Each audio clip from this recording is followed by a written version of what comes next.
প্রিয় শিক্ষার্থীবৃন্দ, HSC physics first paper chapter 6 মহাকর্ষ অভিকর্ষ চ্যাপ্টারটির ধারাবাহিক আলোচনার পঞ্চম পর্বে তোমাদের সবাইকে স্বাগতম। এই পর্বে স্পেশালি আমরা ঠিক 4 নম্বর পর্বে যেখানে শেষ করেছিলাম মুক্তিবেগ এবং কৃত্রিম উপগ্রহের যে আলোচনা চলছিল সেই আলোচনা এবং সেখানে প্রত্যেকটা বেসিক কনসেপ্ট আমি ডিসকাশন করে দিয়েছিলাম। সূত্রগুলো কিভাবে অরিজিন থেকে কিভাবে সূত্রগুলো ডেভেলপড হয়েছে সবই আমি A to Z বিস্তারিত দেখিয়েছিলাম এবং ওই সূত্রগুলোর উপরে আজকে কিন্তু আমরা প্রবলেম সলিউশন করতে যাচ্ছি। তো বোর্ডে অলরেডি আমি দুটো প্রবলেম অলরেডি লিখে রেখেছি। প্রথম যে প্রবলেমটা, এটার মধ্যে আসলে 4টা প্রবলেম আছে, মানে আমি যত টাইপসের প্রবলেম হতে পারে সব টাইপসের প্রবলেমগুলো কিন্তু এখানে দিয়ে রেখেছি। আমি যেমনটা বলছিলাম যে আমাদের স্টুডেন্টরা কনসেপ্ট বা টপিকটা যেটা আছে বা বেসিক থিওরি যেটা আছে এটা পড়ার পর অঙ্ক করতে ঝাঁপিয়ে পড়ে, কিন্তু অঙ্ক করতে ঝাঁপিয়ে পড়ার আগে তোমাকে মনে রাখতে হবে যে এই থিওরির উপরে কি কি টাইপসের প্রশ্ন বিগত সালগুলোতে এসেছে বোর্ডে অথবা অ্যাডমিশন টেস্টে, কি কি টাইপস বা কি কি ক্যাটাগরির প্রশ্ন। আমরা যখনই টাইপস বা ক্যাটাগরিগুলো বুঝতে পারবো, থিওরি বোঝার পাশাপাশি আমরা যখন টাইপস বা ক্যাটাগরিগুলো বুঝতে পারবো, তখন প্রত্যেকটা টাইপস বা ক্যাটাগরি বা নিয়ম যেটাই বলো এটার উপরে যদি একটা দুটা করে অঙ্ক আমাদের করা থাকে, তাহলে পৃথিবীর যে কোনো প্রান্তে গিয়ে আমরা কিন্তু ওই টপিকের উপরে অঙ্ক কিন্তু সলিউশন করতে পারবো। কিন্তু থিওরি বোঝার পরই যদি তুমি অঙ্ক করতে ঝাঁপিয়ে পড়ো তাহলে কিন্তু হবে না। This is not the right process. Right process হচ্ছে থিওরি বোঝার পর আগে তোমার এই থিওরির উপরে কি কি টাইপসের প্রবলেম এসেছে বা আসতে পারে সেগুলো তোমাকে আগে সলিউশন করতে হবে। তো এই জন্যই টাইপস বোঝা বা নিয়মগুলো বোঝাটা খুবই জরুরি। তো আজকে পৃথিবী পৃষ্ঠ থেকে এই যে অঙ্কটা তুমি দেখতে পাচ্ছ, প্রথম অঙ্কটা স্যাটেলাইটের, এখানে একটার মধ্যে আমি 4টা প্রবলেম দিয়ে দিয়েছি, মানে 4টা নিয়মের প্রবলেম এই একটার মধ্যে আমি দিয়ে রেখেছি। তাহলে তুমি আগে এই নিয়মটা বোঝো। তাহলে এই নিয়মটা যদি বুঝতে পারো, এই নিয়মের অঙ্ক যদি তুমি করতে পারো, তাহলে এই টাইপসের যে কোনো প্রবলেমই তুমি সলিউশন করতে পারবা। এই জন্য খালি টপিকের নাম দেখে দৌড়ালে হবে না, এই টপিকের উপরে কি কি ধরনের প্রশ্ন এসেছে বা কি কি নিয়মের প্রশ্ন এসেছে, একই বেসিকের উপর অনেক নিয়মের প্রশ্ন হতে পারে। সো সেইগুলো তোমাকে আগে সলিউশন করতে হবে, মাথায় রাখতে হবে যে এই ধরনের প্রশ্ন এখান থেকে হতে পারে। যেমন দেখো, এখানে শুধুমাত্র তোমার হাইটটা দেওয়া আছে যে পৃথিবী পৃষ্ঠ থেকে 700 কিলোমিটার উচ্চতায় আমাদের একটা স্যাটেলাইট আছে। স্যাটেলাইটের রৈখিক বেগ এবং কৌণিক বেগ এবং কেন্দ্রমুখী ত্বরণ তোমাকে বের করতে বলেছে। তো তাই যদি হয় তো তাহলে দেখো এখান থেকে আমরা যদি করি যে আমাদের রৈখিক বেগের যে সূত্রটা আমরা জানি v = gm divided by r + h। এই যে দেখতে পাচ্ছ বড় হাতের m যেটা, এটা কিন্তু পৃথিবীর ভর 6 × 10⁻24 কেজি, আর এই যে r যেটা পৃথিবীর ব্যাসার্ধ, আর h হচ্ছে 700 কিলোমিটার, যেটাকে অবশ্যই তুমি মিটার করে নিবে। এইখান থেকে কিন্তু তোমার যে বেগের মানটা, রৈখিক বেগের মানটা সেটা চলে আসবে। দেন তোমার কাছে চাওয়া হচ্ছে যে কৌণিক বেগ। এখন কৌণিক বেগ তুমি জানো যে v = r ω, এরকম একটা সূত্র রয়েছে। তাহলে ω = v/r, এই যে r যেটা আসলে এইটা কিন্তু এখানে r + h, মূলত r + h। এটা দিলে কিন্তু আমাদের এখানে ওমেগা বের হয়ে যাবে। ঝটপট ক্যালকুলেশন করবা এবং করে আনসারটা আমাকে কমেন্টে জানিয়ে দিবা। আরেকটা চাচ্ছে কেন্দ্রমুখী ত্বরণ। এখন কেন্দ্রমুখী ত্বরণ AC = v² divided by r, এবং এখানে r এর জায়গায় আমরা লিখতে পারবো r + h আসলে। তো এই প্রত্যেকটা জায়গায় দেখো, কেন্দ্রমুখী ত্বরণ হোক, কৌণিক বেগ হোক, রৈখিক বেগ হোক, প্রত্যেকটা সূত্র যদি তোমার ভালো নলেজে থাকে তুমি কিন্তু অঙ্কগুলো সলিউশন করে ফেলতে পারতেছো। এবং ক্যালকুলেটরে বসায় তুমি এটা বের করে ফেলো। দেন বলেছে স্যাটেলাইটটা কি ভূস্থির কিনা। রাইট, এই ভূস্থির এটা সম্পর্কে একটু আলোচনা অবশ্যই দরকার আছে। ভূস্থির ইংলিশ টার্মটা হচ্ছে জিওস্টেশনারি। জিওস্টেশনারি স্যাটেলাইট এইটাকে বাংলায় বলে হচ্ছে ভূস্থির উপগ্রহ। যে সমস্ত উপগ্রহের আবর্তনকাল পৃথিবীর আহ্নিক গতির সমান, অর্থাৎ 24 ঘন্টা। কারণ তুমি জানো যে পৃথিবী 24 ঘন্টায় নিজ অক্ষে একবার ঘুরে আসে। তো যে সমস্ত কৃত্রিম উপগ্রহের আবর্তনকাল ঠিক 24 ঘন্টা হয় বা পৃথিবীর আহ্নিক গতির সমান হয়, তাদেরকে বলে ভূস্থির উপগ্রহ। এবং এই ভূস্থির উপগ্রহকে পৃথিবীর যে কোনো প্রান্ত থেকে তোমার কাছে মনে হবে যেন তারা ওই জায়গায় স্টিল দাঁড়িয়ে আছে, ওই জায়গা থেকে তারা নড়ছে না। দ্যাটস ওয়াই এটার নাম হচ্ছে ভূস্থির উপগ্রহ। এবং এটার মেইন ফিচার হচ্ছে এই স্যাটেলাইটগুলোর আবর্তনকাল এক্স্যাক্টলি 24 আওয়ার্স হবে, মানে 86,400 সেকেন্ড হবে। তাহলে আমরা তাদেরকে ভূস্থির উপগ্রহ বলতে পারবো। এখন এই স্যাটেলাইটটা কি ভূস্থির কিনা, মানে সিম্পলি তোমাকে এখানে বলেছে তুমি তার আবর্তনকালটা বের করো, t = 2πr + h divided by হচ্ছে v। তো আমরা এখান থেকে দেখো এই যে ভি যেটা আছে না, এখান থেকে কিন্তু আমাদের ভি বের হয়ে যাচ্ছে 6.4, ওকে, উপরে 6.673 ইনভার্স 11 6 ওকে। দেখো আমাদের এখানে আনসারটা যেটা আমরা যেটা বের করতাম, তাহলে আমাদের আনসারটা আসতো 7509.43 মিটার পার সেকেন্ড আসতো, এটা আসতো আমাদের রৈখিক বেগ। এখন নিচে এটা থাকলো 7509.43, এবার উপরে আমরা একটু ক্যালকুলেশন করে ফেলি, 2 × 3.1416 ইন্টু ওকে ওকে, এটা আসতেছে যেটা সেটা আসতেছে হচ্ছে, মানে আমি যদি একবারে মানটা এখানে লিখে দিই তাহলে সেটা আসতেছে 5940.626 সেকেন্ড। তো আমরা যদি এই যে সময়টা এসেছে 5940.626 এটাকে যদি আমরা 5940.626 এটাকে যদি আমরা 36 দিয়ে ভাগ করি তাহলে দেখো 1.65 আওয়ার আসতেছে, only 1.65 hour, which is less than, মানে অনেকটাই কম 24 ঘন্টা থেকে। তার মানে বলা যাচ্ছে এটা ভূস্থির উপগ্রহ না। এবং এই টাইপের প্রশ্ন কিন্তু পরীক্ষাতে প্রচুর আসে। স্টুডেন্টদেরকে সবসময় আমি একটা কথা বলি যে তোমরা একটা থিওরি পড়ার পরে অঙ্ক করতে ঝাঁপিয়ে পড়ো না, আগে তুমি দেখো যে এই একই থিওরির উপরে প্রিভিয়াস ইয়ারে কি কি টাইপসের প্রশ্ন এসেছে। আগে তুমি টাইপসগুলো বোঝো, নিয়মগুলো বোঝো, ক্যাটাগরিগুলো বোঝো যে কি কি নিয়মের অঙ্ক এখান থেকে হতে পারে, আগে তুমি নিয়মগুলো বোঝো।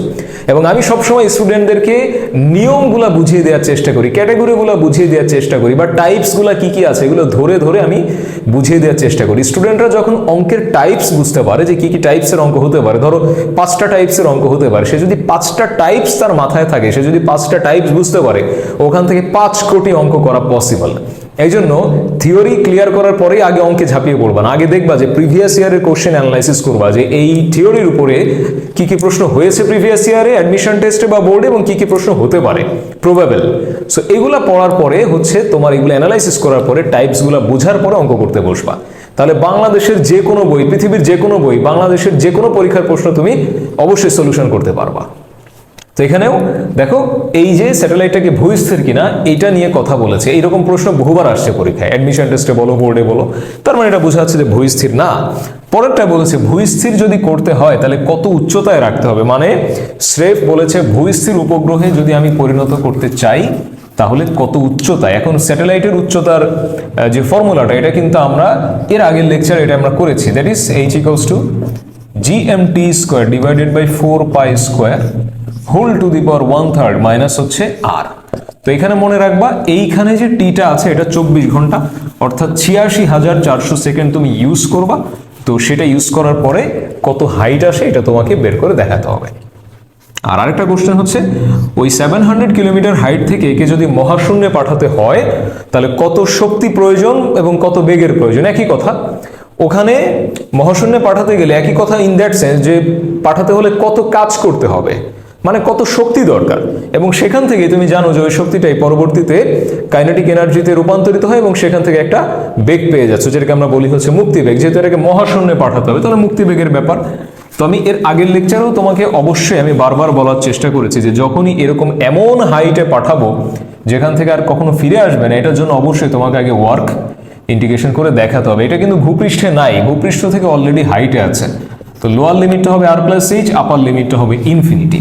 তো এই ইন্টিগ্রেশন অবশ্যই অবশ্যই তোমাকে কিন্তু দেখাতে হবে।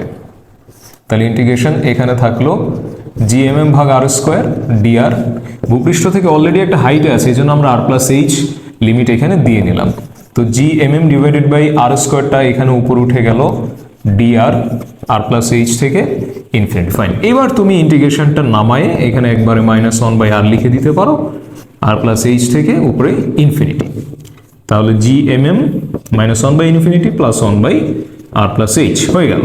তো এই ইন্টিগ্রেশনটা দেখাইতে কিন্তু তোমার খুব বেশি একটা খাটনি হবে না। তো এইটা দেখায় যদি তুমি মার্কটা এনশোর করতে পারো তাহলে তো আমাদের কোনো সমস্যা নেই। তো এবার এইখানে যদি আমরা বসাই দিই তাহলে আমরা সেই এনার্জিটা বের করতে পারবো বা সেই ওয়ার্কটা বের করতে পারবো, যেই ওয়ার্কটা হচ্ছে ওই হাইট থেকে, ওই 700 কিলোমিটার হাইট থেকে মহাশূন্যে পাঠাইতে গেলে কতটুকু ওয়ার্ক বা কতটুকু এনার্জি দরকার এটা কিন্তু এখান থেকে পাওয়া যাচ্ছে। এবং এই টাইপসের প্রশ্ন কিন্তু খুবই গুরুত্বপূর্ণ আসতে পারে। এবং কত বেগে প্রেরণ করতে হবে, ফাইন, তো বেগের কথা যখনই আসবে তো W = ½ m, মহাশূন্যে পাঠাবো ½ mv², এখান থেকে ইজিলি কিন্তু VE বের হয়ে যাচ্ছে। তবে এখানে একটা জিনিস দরকার, ½ ছোট m মানে স্যাটেলাইটের ভর কত, ভরটা হয়তো বা প্রশ্নে দেয়া থাকবে, আমি এখানে দেই নাই, বাট ভরটা দেয়া হলেই আনসারটা কিন্তু হয়ে যাচ্ছে। আশা করি এই টাইপসের 4টা প্রশ্ন তোমার কাছে ক্লিয়ার হয়েছে, এবং এই ধরনের প্রশ্নই কিন্তু ঘুরে ফিরে বোর্ডে আসে বা অ্যাডমিশন টেস্টে আসে। নেক্সট প্রশ্নটা পড়ো। নেক্সট প্রশ্নে কি বলেছে, পৃথিবী পৃষ্ঠ থেকে এত কিলোমিটার উচ্চতায় একটা স্যাটেলাইট রয়েছে, যেই স্যাটেলাইটটা কিনা এত বেগে পৃথিবীকে আবর্তন করছে, যার ভর আছে, এটাতে ভর কিন্তু দেওয়া আছে।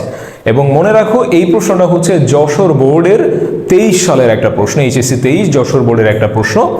পৃথিবী পৃষ্ঠ থেকে এত কিলোমিটার উচ্চতায় একটা স্যাটেলাইট এত বেগে আবর্তন করছে, যার ভর। স্যাটেলাইটকে ওই উচ্চতায় তুলতে কৃত কাজ কত? দেখো বারবারই সেই ইন্টিগ্রেশনের প্রশ্নটা আসতেছে। আমরা ভূপৃষ্ঠ থেকে ওই হাইটে তুলতে আমাদের ওয়ার্ক, এবং হাইটটা কিন্তু কম না, 3 × 10⁴ কিলোমিটার। এটাকে তুমি মিটার করে নিবা, মিটার করে এবার এখানে ইন্টিগ্রেশনটা অবশ্যই তুমি দেখাই দিবা, gmm / r²।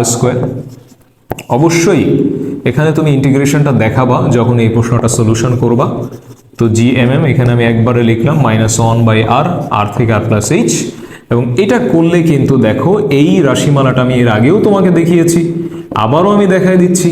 লসাগু করলে এখানে আসতেছে gmmh r × r+h।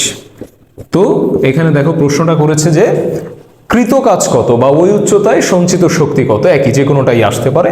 তো এখানে যদি আমরা এখন মানটান বসাই দিই, এই রাশিমালাটা আমি আগেও দেখিয়েছি তোমাকে, তাহলে হয়ে যাচ্ছে। উক্ত উচ্চতায় স্যাটেলাইটটা স্থায়ী হবে কিনা বা স্থায়ীভাবে ঘুরতে পারবে কিনা। দেখো এর আগের লেকচার আমি বলেছি, যখন একটা স্যাটেলাইট পৃথিবীর চারপাশে এভাবে ঘুরতে থাকে, এর উপর 2টা ফোর্স অবশ্যই থাকবে। একটা হচ্ছে সেন্ট্রিপেটাল ফোর্স বা সেন্ট্রিফিউগাল, যেটাই বলো, যেহেতু 2টার মান একই, সেটা হচ্ছে এফসি, সেন্ট্রিপেটাল বললেই ভালো। আরেকটা হচ্ছে গ্র্যাভিটেশনাল ফোর্স, মানে মহাকর্ষ বল।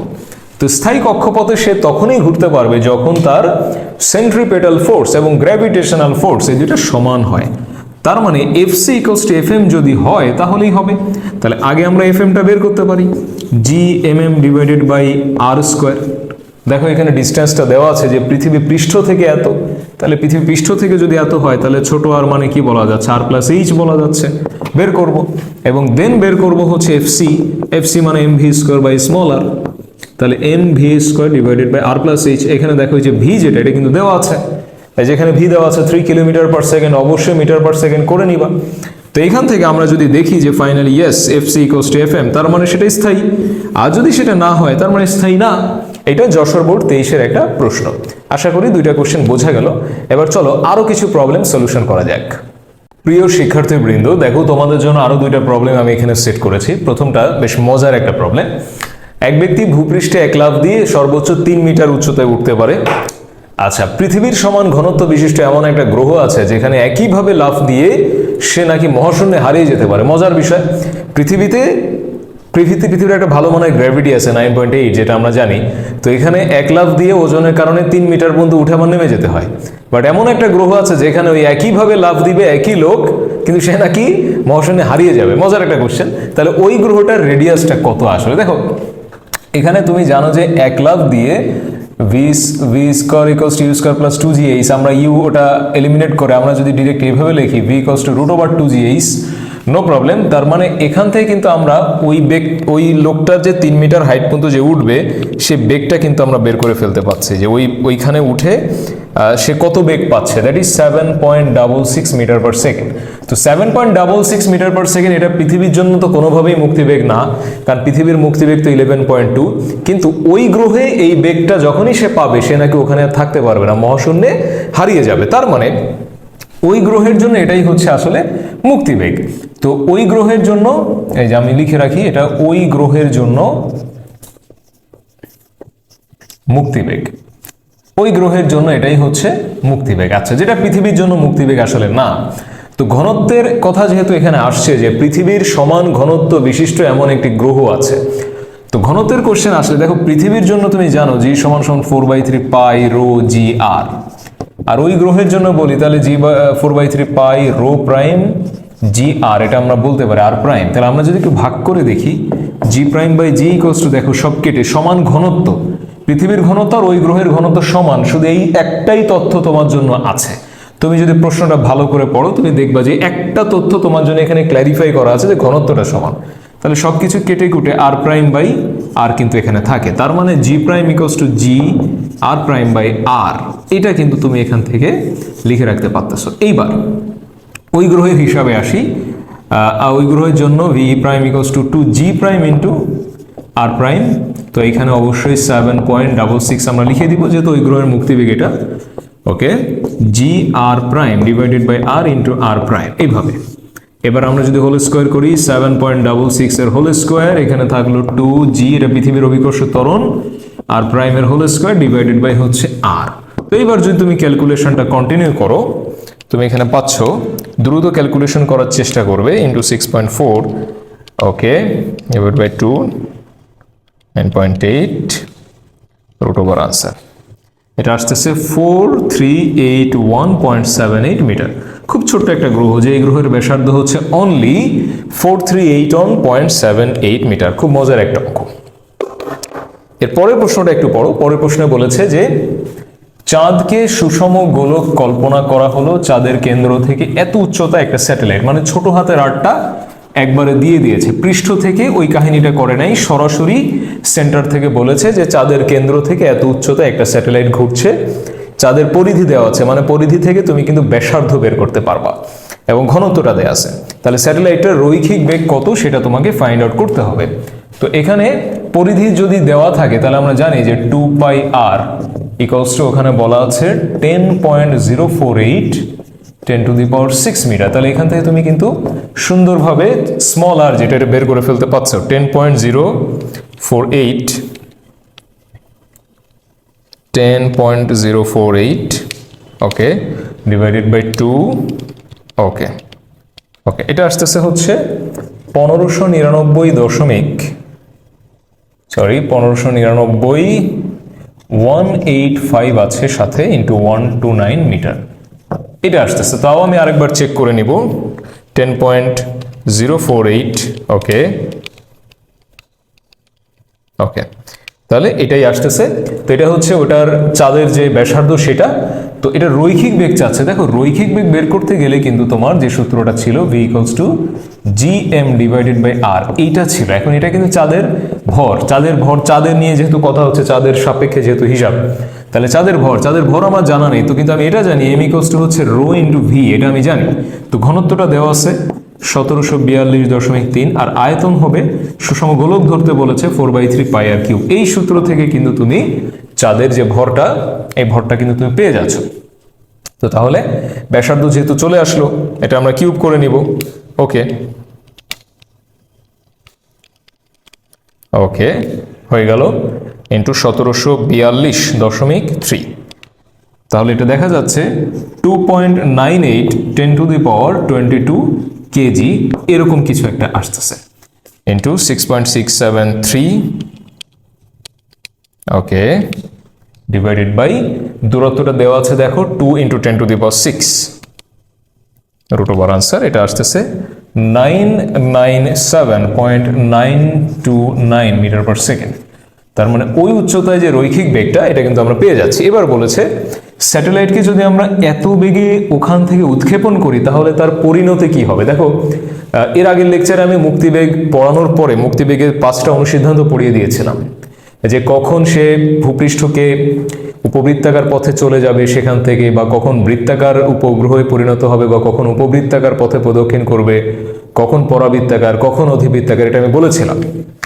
তো আজকে একটা বেগ এখানে বলে দিয়েছে, তো সেটার সাথে কম্পেয়ার করতে বলেছে যে পরিণতিটা কি হবে। তো আমরা যদি ওই আদলে কম্প্যারিজনটা করে ফেলি তাহলে কি আসতেছে দেখা যাক।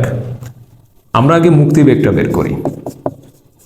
মুক্তিবেগ equals to 2gm divided by r, আমরা এই সূত্র দিয়ে করে ফেলতে পারি, বা আরেকটা আছে 2gr, ওটা দিয়েও করা যায়, এটা দিয়েও করা যায়। করে ফেলি আমরা এখান থেকে। ওকে, ভরটা আমাদের এখানে আছে, ব্যাসার্ধ আমরা পেয়েছি,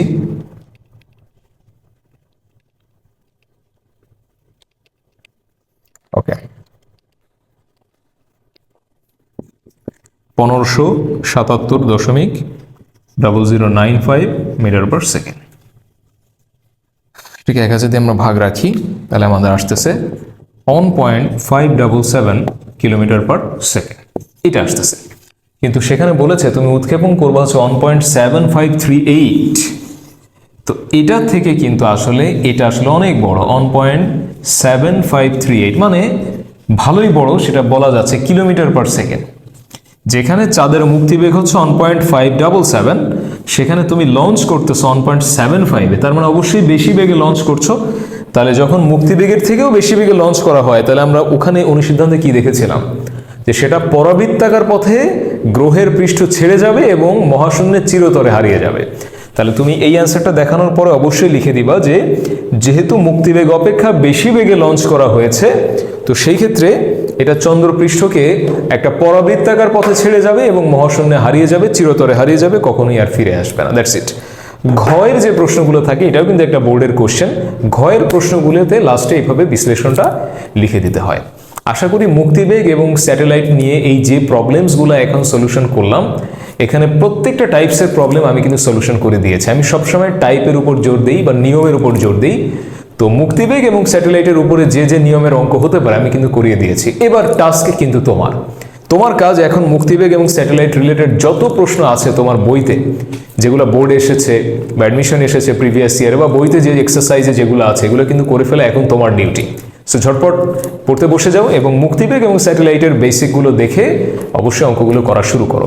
নেক্সট ভিডিও লেকচারে এই চ্যাপ্টারে যে বাকি পোর্শনটা আছে সেগুলো নিয়ে আলোচনা করব এবং আরও প্রশ্ন আমি তোমাদের সাথে ডিসকাশন করব, সলভ করে দিব, যাতে তোমাদের এই চ্যাপ্টারটা ফুললি ক্লিয়ার হয়ে যায়। টিল দেন সবাই ভালো থাকো, সুস্থ থাকো। আল্লাহ হাফেজ, আসসালামু আলাইকুম।